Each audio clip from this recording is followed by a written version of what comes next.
Bienvenue dans cette nouvelle édition du QG Weekend. Au sommaire de l'actualité, en Sierra Leone, le samedi 12 mai a été marqué par l'investiture du président Julius Maada Bio. Des milliers de personnes, dont des chefs d'État, ont assisté à la cérémonie d'investiture du 11e président du pays, durant laquelle il a dévoilé l'une des priorités de son mandat. Nous l'écouterons au cours de ce journal. En Côte d'Ivoire, la coalition au pouvoir s'achemine vers la formation d'un parti unifié. Après le rassemblement des Républicains, c'était au tour du parti Union pour la démocratie et la paix en Côte d'Ivoire de dire oui à la création du RHDP ce samedi à l'occasion de son deuxième congrès extraordinaire. Et puis nous partirons à Lomé, la capitale togolaise, où s'est ouverte la 10e édition du FestiFoot, un événement footballistique qui a vocation de mettre en lumière l'intégration des différentes communautés africaines dans la société togolaise. Mais tout d'abord, en Sierra Leone, le président Julius Maada Bio a été investi ce samedi 12 mai devant des milliers de personnes au stade Siaka Stevens de Freetown.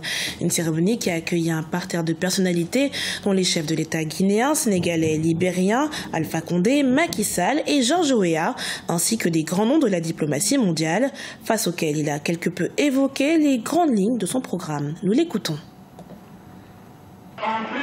J'ai le plaisir d'annoncer que notre nouveau programme de développement pour les 5 prochaines années fait de l'éducation une priorité.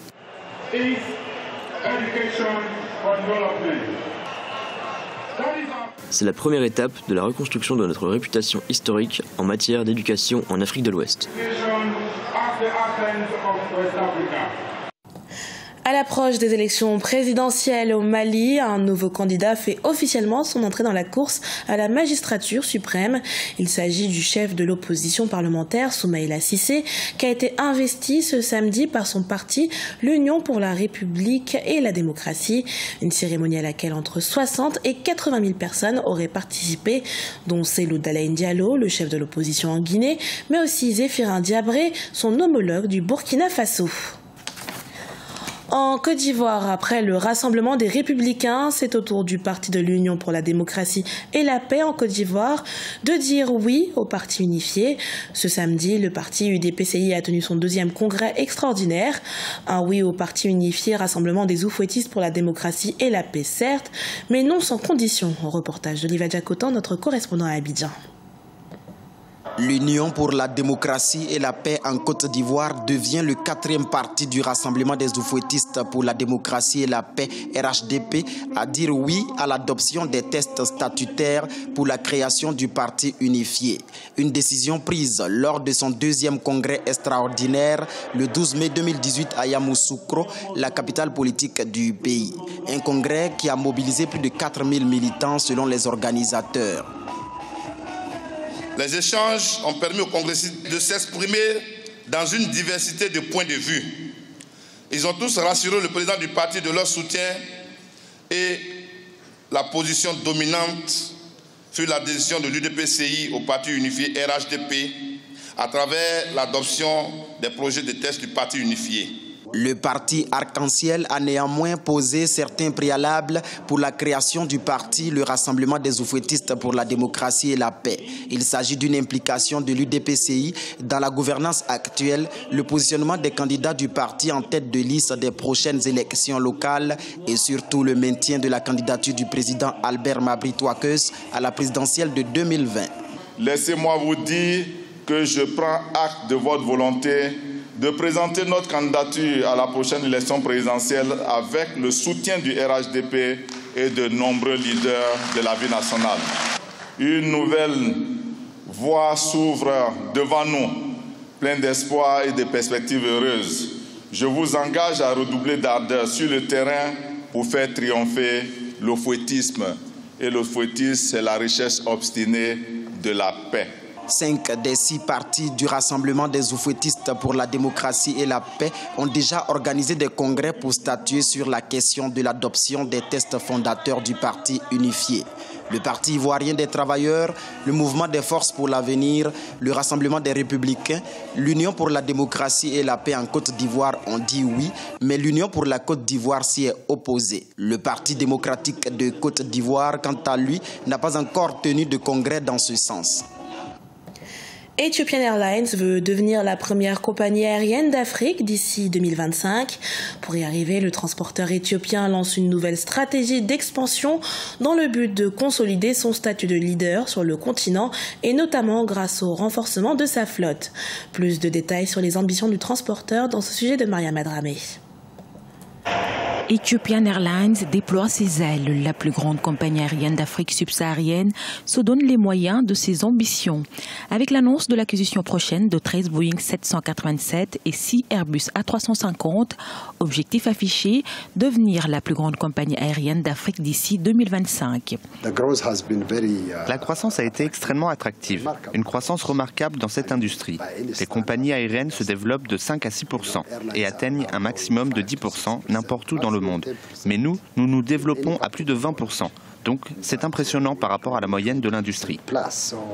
Sa croissance récente a été si rapide que l'entreprise a révisé sa stratégie ambitieuse de 15 ans en 2010. Durant l'exercice 2016-2017, Ethiopian Airlines a généré 2,7 milliards de dollars, soit une hausse de plus de 11% par rapport à l'année précédente. Cette percée impressionnante a permis au transporteur public éthiopien de devancer ses concurrents et ambitionne de faire d'Addis Abeba un hub continental. En allant plus loin, lorsque la concurrence devient de plus en plus rude, il sera difficile pour nous de rivaliser avec un seul hub à Addis.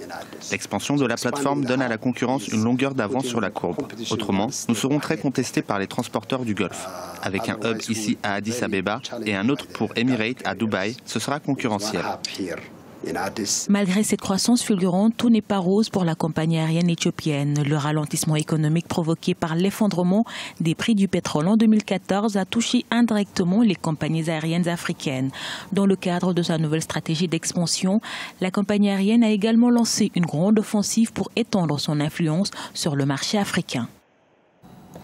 Dans l'actualité sportive, la 10e édition du tournoi de l'intégration FestiFoot s'est ouverte ce 12 mai à Lomé, capitale togolaise.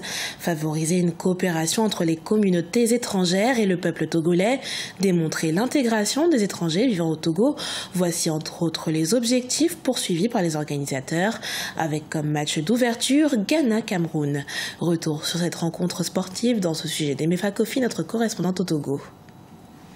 Ghana-Cameroun, c'est l'affiche du match comptant pour l'ouverture de la 10e édition du tournoi de l'intégration FestiFoot, regroupant 10 pays africains et la Russie.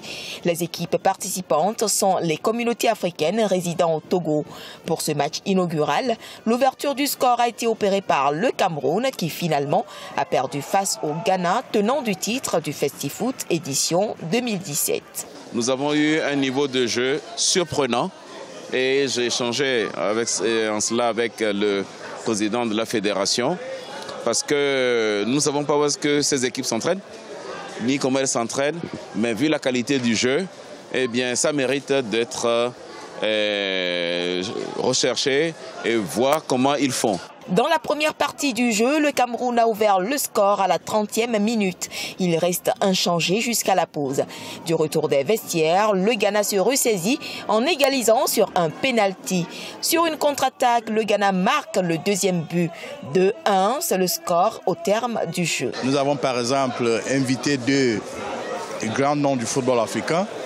En l'occurrence, l'ambassadeur Roger Mila, qui sera là, et l'icône du football togolais, Cheikh Adebayor, qui seront là le 9 juin pour la finale de FestiFoot de l'intégration. Et dans le cadre, toujours dans la mêlée, nous avons aussi décidé de faire un don, une remise de dons, dans un village pas très loin d'ici, à Agou, qui seront faits. Ce don sera fait par les deux personnalités que j'ai citées. Nous serons bien sûr avec le ministre des Sports. La cohésion, la fraternité, la convivialité, c'est ça que nous recherchons. Le tournoi qui se déroule en phase aller et retour va durer plusieurs semaines. La finale est prévue le 9 juin 2018. Le tournoi de l'intégration FestiFoot se veut unificateur des peuples africains. Comme pays participants, on note le Tchad, le Niger, le Nigeria, le Libéria, le Sénégal, le Gabon, la Guinée équatoriale et le Togo, pays hôte. Le vainqueur partira avec ce trophée et 1 million de francs CFA. Ce journal a été préparé par l'ensemble de la rédaction. Merci pour votre fidélité. Dans un instant, une nouvelle édition de l'actualité sur Africa 24.